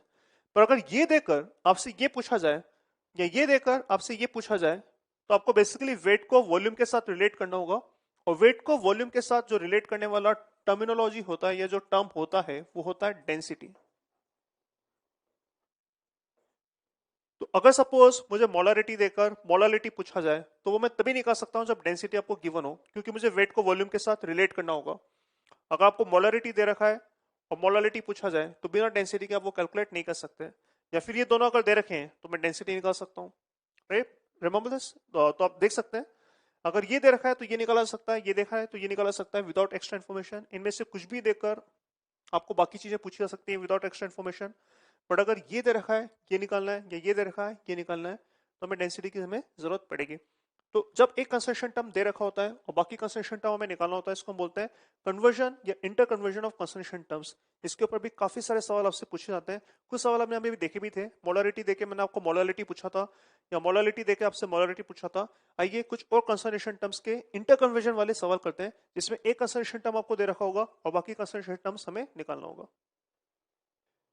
So in this problem, we have been given mole fraction of NaOH as 1 by 11 and we need to determine molality of NaOH. Both these terms are weight by weight term. So without using any extra information, we can easily convert one term into another term. ये देकर ये पूछा जा सकता था या ये देकर आपको ये पूछा सकता था। स्टार्ट कैसे करेंगे आइए देखते हैं। तो हमें इंफॉर्मेशन जो गिवन है वो गिवन है मोलालिटी का, सॉरी मोल फ्रैक्शन का, और हमें इंफॉर्मेशन निकालना है मोलालिटी का। मोलालिटी के लिए हमें फोकस करना है मोल्स पे सोल्यूट के और वेट ऑफ सॉल्वेंट के लिए। कैसे करेंगे? हमें दे रखा है कि मोल fraction of NaOH is 1 by 11। इसका क्या मतलब होगा? इसका मतलब ये है कि moles of NaOH upon total moles आपका 1 by 11 होगा। NaOH का मोल्स अपॉन टोटल मोल्स आपका 1 by 11 होगा। अगर मैं सिंप्लिसिटी के लिए मान लूं कि टोटल मोल्स 11 ही हैं तो डायरेक्ट यहां पे बोल सकता हूं कि जो मोल्स ऑफ NaOH होंगे ये हो जाएंगे 1। क्यों? क्योंकि तभी ये रेशियो आपका 1 by 11 आएगा या तभी मोल फ्रैक्शन आपका 1 by 11 आएगा। अब आर्ग्यू कर सकते हैं कि भाई हमने अपने हिसाब से टोटल मोल्स 11 क्यों मान लिया, कैसे मान लिया, इससे कोई फर्क नहीं पड़ता है। आप टोटल मोल 1 मान लें, 1000 मान लें या कुछ भी नंबर ले लें, इससे फर्क नहीं पड़ेगा, सब में आंसर सेम ही आएगा। तो 11 मानने का जो पर्पस था वो ये था कि कैलकुलेशन आपका थोड़ा सिंपल हो जाएगा। तो अगर टोटल मोल्स 11 होंगे तो अपन डायरेक्टली बोल सकते हैं कि NaOH के मोल्स 1 होंगे, क्योंकि तभी मोल फ्रैक्शन 1/11 हो सकता है। और आउट ऑफ टोटल 11 मोल्स अगर NaOH के मोल्स 1 होंगे तो यहाँ पे ये भी बोल सकते हैं कि जो मोल्स ऑफ H2O होंगे वाटर, 11 मोल टोटल थे, इसका अगर मोल 1 है तो इसके मोल हो जाएंगे 10। तो हमें मोल्स ऑफ वाटर मिल चुका है जो कि एक सॉल्वेंट है। मोल्स ऑफ वाटर से हम लोग वेट ऑफ वाटर भी निकाल सकते हैं। वेट ऑफ वाटर कितना जाएगा, ये जाएगा moles into gram molar mass which is 18, that will simplify to 180 gram. तो हमें वेट ऑफ सॉल्वेंट मिल चुका है और हमें मोल्स ऑफ सोल्यूट मिल चुका है। और मोलालिटी निकालने के लिए हमें यही चीजें चाहिए होता है, moles of solute as well as weight of solvent. तो अब हम डायरेक्टली बोल सकते हैं, डायरेक्टली बोला जा सकता है कि mole fraction sorry molality of NaOH solution will be moles of NaOH upon weight of solvent in grams into 1000, so that will simplify to 1 upon 180 into 1000 इतना मोलल।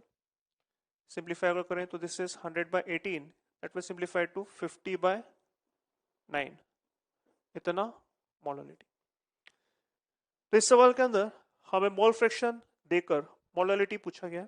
अगर वाइस वर्सा होता, लेट से मान लो हमको यहां पर मोल फ्रैक्शन पूछा जाता और मोलालिटी निकालना होता, तो कैसे करते हैं, आइए इसी सवाल के अंदर देखते हैं। सपोज हमें दे रखा होता कि molality of NaOH solution is let say 2 और हमसे पूछा रहा है कि मोल फ्रैक्शन ऑफ NaOH कितना होगा, तो कैसे करेंगे। ये वाइस वर्सा सवाल है। हमसे भी मोल फ्रैक्शन देकर मोलालिटी पूछा गया था, इस पर्टिकुलर सवाल के अंदर मैं मोलालिटी देकर आपसे मोल फ्रैक्शन पूछ रहा हूं। तो कैसे स्टार्ट करेंगे, अगेन मोल फ्रैक्शन निकालने के लिए हमें चाहिए moles of solute as well as moles of solvent. अगर सोल्यूट और सॉल्वेंट दोनों के मोल्स मिल जाए तो हम लोग मोल फ्रैक्शन निकाल सकते हैं। और वो इन्फॉर्मेशन हमें मिलेगा यहाँ से मोलालिटी से।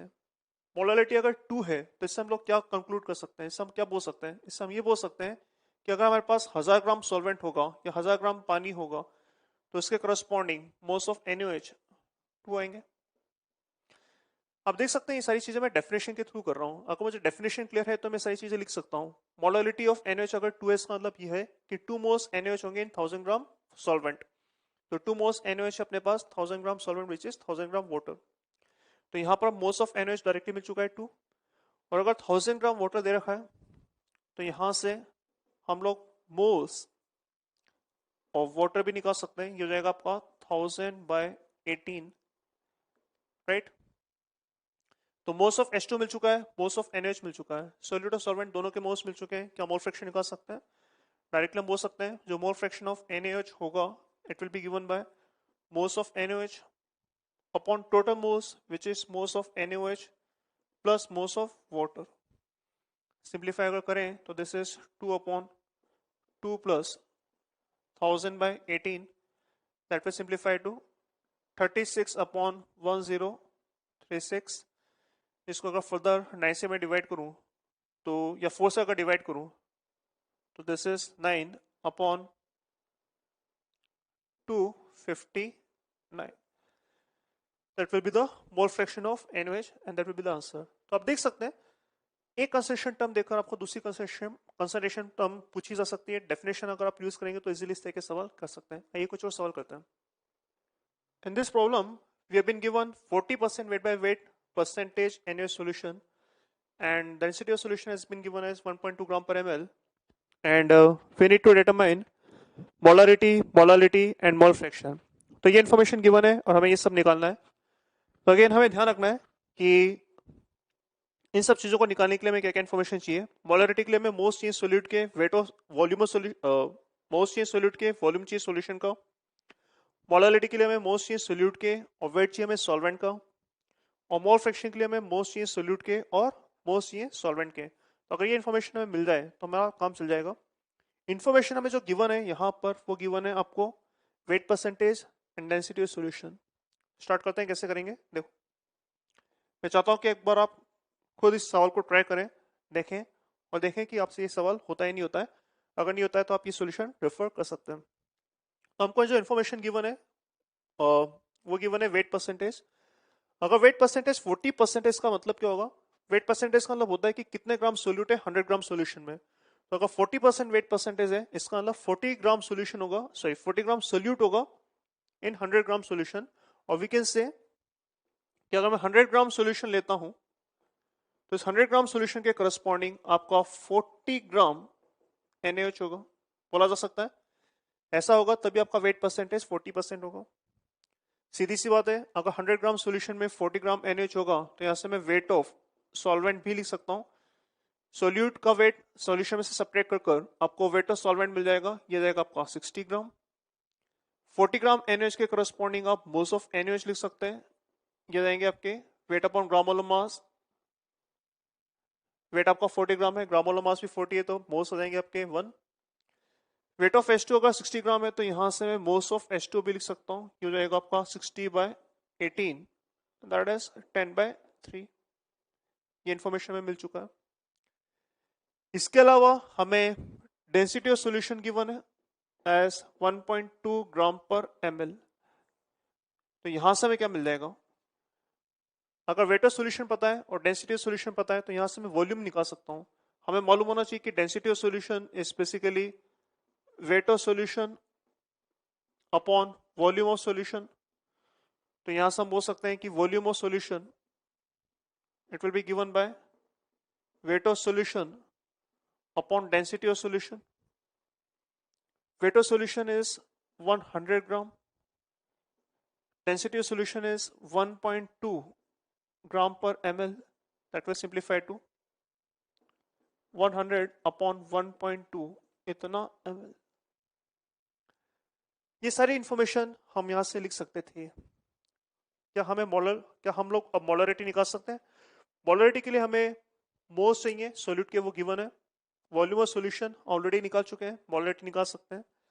क्या मोलरिटी निकाल सकते हैं? मोलरिटी के लिए हमें मोल्स ऑफ सोल्यूट चाहिए, वेट ऑफ सॉल्वेंट चाहिए, मिल चुका है। क्या हम लोग मोल फ्रैक्शन निकाल सकते हैं? मोल फ्रैक्शन के लिए हमें मोल्स ऑफ सोल्यूट चाहिए था 1 और मोल्स ऑफ वाटर मिल चुके हैं, तो ये भी निकाल सकते हैं। तो डायरेक्ट सिंपल इनके बेसिक फॉर्मूले यूज कर आप कर सकते हैं। तो यहाँ पे हम बोल सकते हैं मोलरिटी A कैपिटल M, तो molarity will be given by moles upon volume in ml into 100 into 1000, sorry। तो that will simplify to 1 upon 100 upon 1.2 into 1000 and that will simplify to 12 molar। तो मोलरिटी हम directly बोल सकते हैं कि it will B 12। अगर molality की बात की जाए स्मॉल m, तो molality will be given by moles upon moles of solute upon weight of solvent in grams into 1000। So that will simplify to 1 upon 60 into 1000।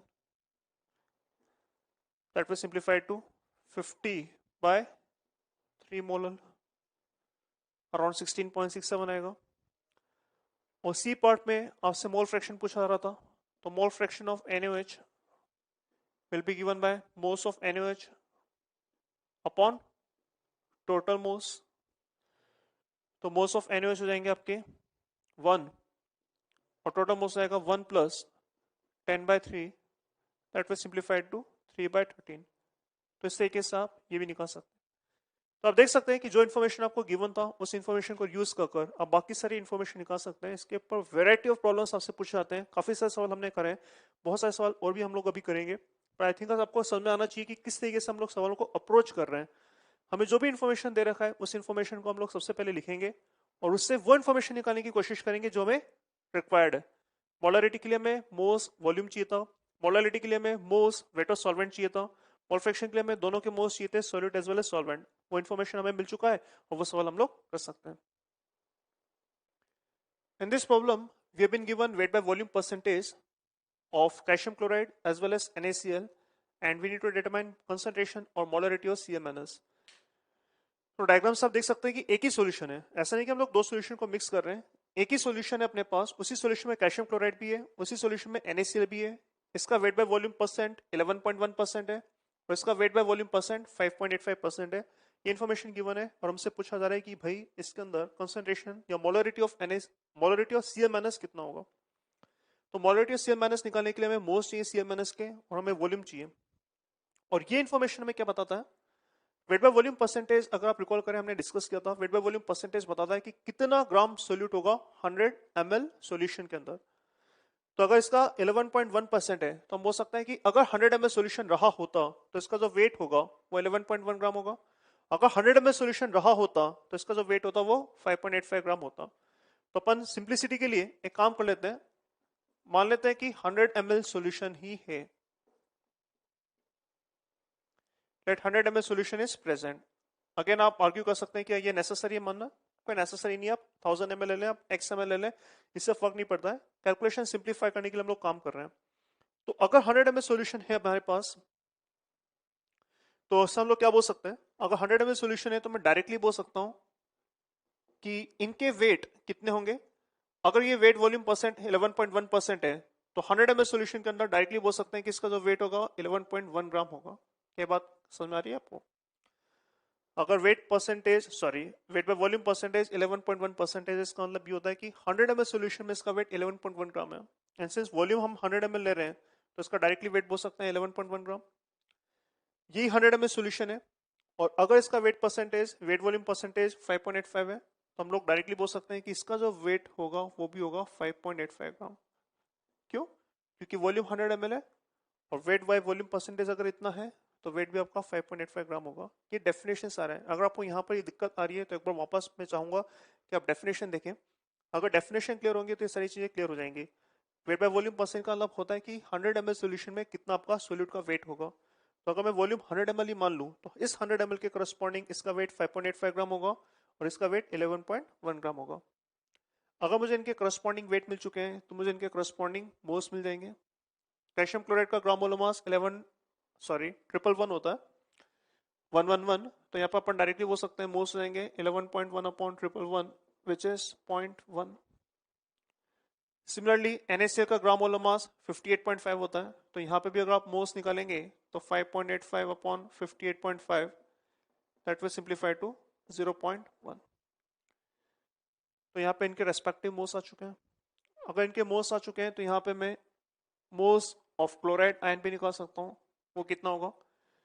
तो अगर इसका 1 मोल होता तो CmNS के मोल्स 1 मोल अगर होता तो CmNS के मोल्स 2 होते। तो अगर इसके 0.1 मोल है तो यहाँ पे अपन देख सकते हैं CmNS के मोल्स 0.2 होंगे।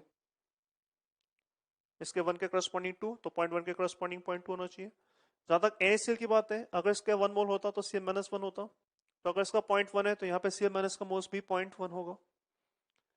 तो यहां से आपको CmNS के मोल्स मिलेंगे 0.2, यहां से आपको CmNS के मोल्स मिलेंगे 0.1।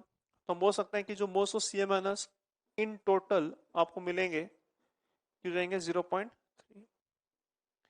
मोल्स ऑफ CmNS 0.3 आ चुका है आपको। वॉल्यूम ऑफ सॉल्यूशन आपको 100 ml ऑलरेडी आ चुका है। क्या हम ऑलरेडी निकाल सकते हैं? तो हम बात कर सकते हैं कंसंट्रेशन ऑफ CmNS का। तो concentration of CmNS will be moles of CmNS upon volume in ml in 2000। So that will simplify to 0.3 upon 100 into 1000 and that will simplify to 3 molar। अगर आप ये डाटा नहीं लेना चाहते हैं 100 ml का और कुछ और डाटा लेके करेंगे तो भी आंसर वही आएगा। आप ट्राई करके देख लेना, 1000 ml लेके चलें या आप x ml लेके चलें तो भी आपका आंसर वही आएगा। हम लोग डाटा सिंप्लीफाई करने के लिए लेते हैं।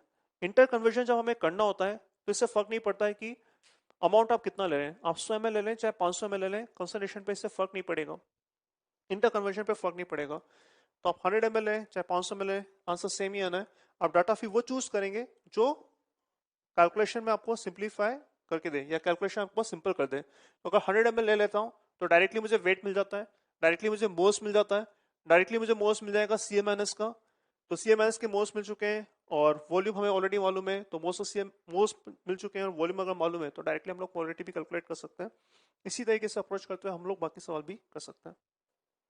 तो ये एक और सवाल करते हैं बंद। Next problem is what volume of water should be added to 50 ml nitric acid solution having density equals to this and 63% weight by weight to have 1 molar solution। तो इसको अगर हम डायग्रामेटिकली रिप्रेजेंट करें, ये बोलना क्या चाहता है देखते हैं। What volume of water should be added to 50 ml nitric acid solution. Mole concept में किसी सवाल के लिए सबसे इंपॉर्टेंट आप डायग्राम बना लें। तो बेसिकली हमें पूछा रहा है कि कितना पानी ऐड करें तो 50 ml नाइट्रिक एसिड सॉल्यूशन। तो हमारे पास 50 ml नाइट्रिक एसिड सॉल्यूशन है जिसका डेंसिटी आपको दे रखा है 1.5 ग्राम पर ml और आपको दे रखा है कि इसके अंदर we have 63% weight by weight solution. ये आपको इन्फॉर्मेशन गिवन है और आपसे पूछा रहा है कि इसमें कितना वाटर ऐड करें। मान लेते हैं कि इसमें VmL वाटर मैं ऐड कर रहा हूं ताकि इवेंचुअली आपको क्या मिल सके, फाइनली आपको एक ऐसा सॉल्यूशन मिले जिसमें नाइट्रिक एसिड की कंसंट्रेशन 1 मोलर हो। राइट, ये सवाल हमें करना है। तो अगेन इसको हम लोग डाइल्यूशन का केस मान सकते हैं। अगर आप वाटर ऐड करेंगे तो कंसंट्रेशन आपका डिक्रीज करेगा। राइट, तो हमें पानी ऐड करना है ताकि इसकी कंसंट्रेशन डिक्रीज करते करते 1 मोलर हो जाए। पर सबसे इंपॉर्टेंट कॉन्सेप्ट क्या रहेगा, अगर आप वाटर ऐड करते हैं तो वाटर ऐड करने से नाइट्रिक एसिड का अमाउंट चेंज नहीं होगा। तो नाइट्रिक एसिड का जितना भी अमाउंट यहाँ पे रहेगा हम बोल सकते हैं फाइनली नाइट्रिक एसिड का अमाउंट उतना ही रहेगा। एक तो ये बोल सकते हैं क्योंकि वाटर ऐड करने से नाइट्रिक एसिड के मोल्स चेंज नहीं होंगे, उसका वेट चेंज नहीं होगा। एक और चीज जो बोल सकते हैं वो ये कि अगर VmL वाटर ऐड करेंगे 50 ml सोल्यूशन के अंदर तो आपका जो फाइनल वॉल्यूम होगा यहाँ पर, that final volume will be V + 50 ml, ये बोल सकते हैं। तो अगर हमें मोलरिटी पता है 1 मोलर और फाइनल वॉल्यूम पता है तो यहाँ पर अपन ये भी बोल सकते हैं कि जो फाइनल मिलीमोल्स होंगे नाइट्रिक एसिड के हो जाएंगे आपके molarity into volume in ml, that is 1 × V + 50। और अगर ऐसा है तो फाइनल मोल्स अगर मुझे बोलना है तो फाइनल मोल्स हो जाएंगे आपके V + 50/1000। ये आपके फाइनल मोल्स हैं नाइट्रिक एसिड के। और जितने फाइनल मोल्स होंगे नाइट्रिक एसिड के इनिशियल मोल्स भी उतने होने चाहिए क्योंकि पानी ऐड करने से नाइट्रिक एसिड के मोल्स चेंज होंगे नहीं। तो इनिशियली अगर अपन देखें यहाँ पर अगर सॉल्व करें अपन, वॉल्यूम अगर हमें मालूम है, डेंसिटी हमें मालूम है, तो आप बोल सकते हैं कि वेट ऑफ सॉल्यूशन क्या होगा। तो weight of solution will be volume into density. तो volume into density that will come out to be 50 × 1.5, that will come out to be 75 grams. ये आपका नाइट्रिक एसिड का वॉल्यूम होगा, सॉरी वेट होगा। और इसके अंदर 63% आपका नाइट्रिक एसिड है। 63% वेट बाय वेट मतलब टोटल वेट का 63% वेट आपका नाइट्रिक एसिड का वेट होगा। तो यहां से मैं ये भी बोल सकता हूं कि जो नाइट्रिक एसिड का वेट होगा, weight of nitric acid that will simplify to 63/100 और 75।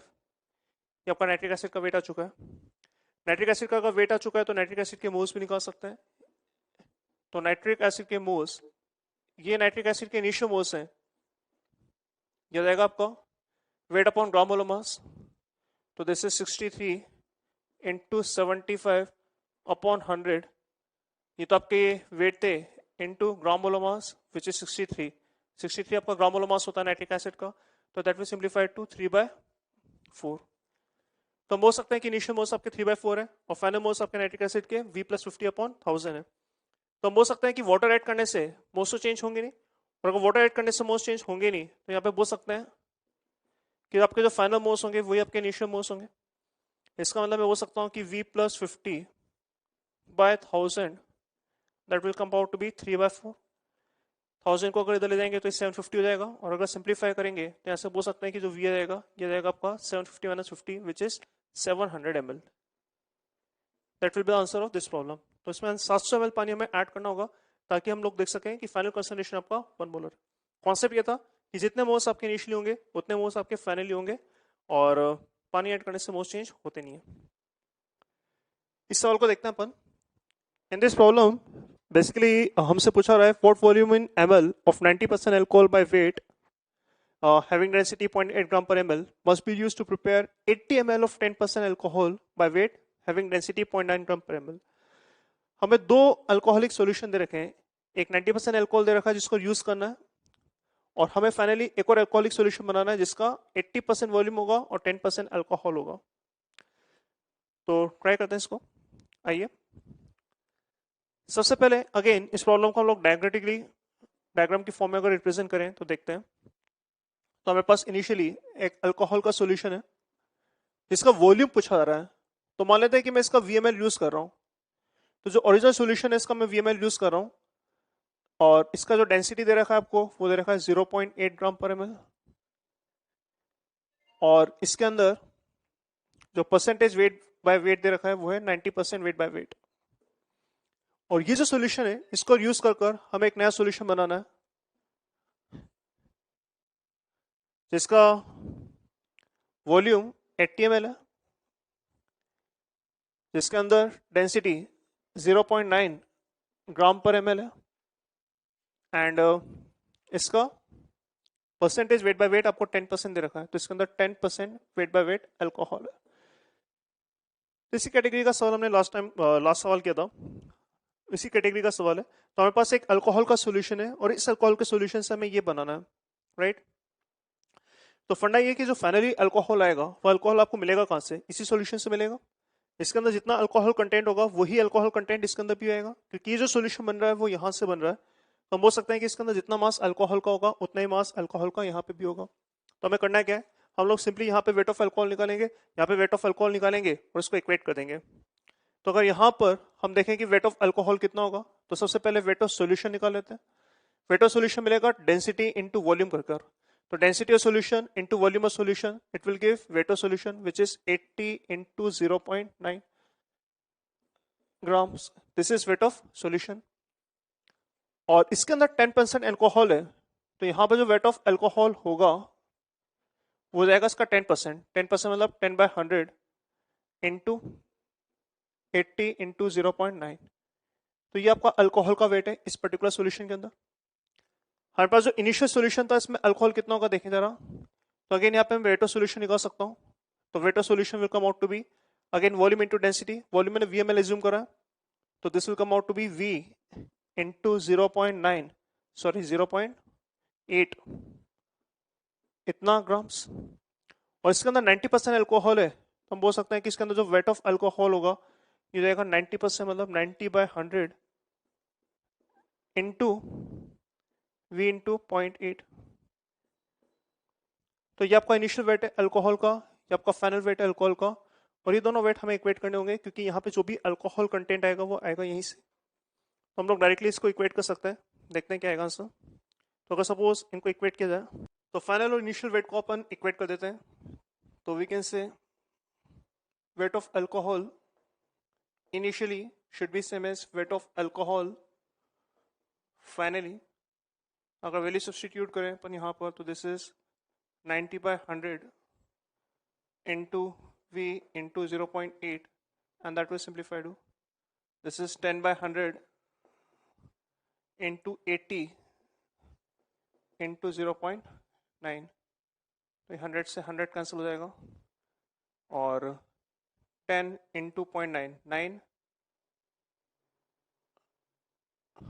और ये 9 कैंसिल हो जाएगा, एक यहाँ से भी 90 कैंसिल हो जाएगा और V by 0.8 यहाँ से अगर सिंप्लीफाई करें तो V आ जाएगा आपका basically 10 ml। That will be the answer of this problem.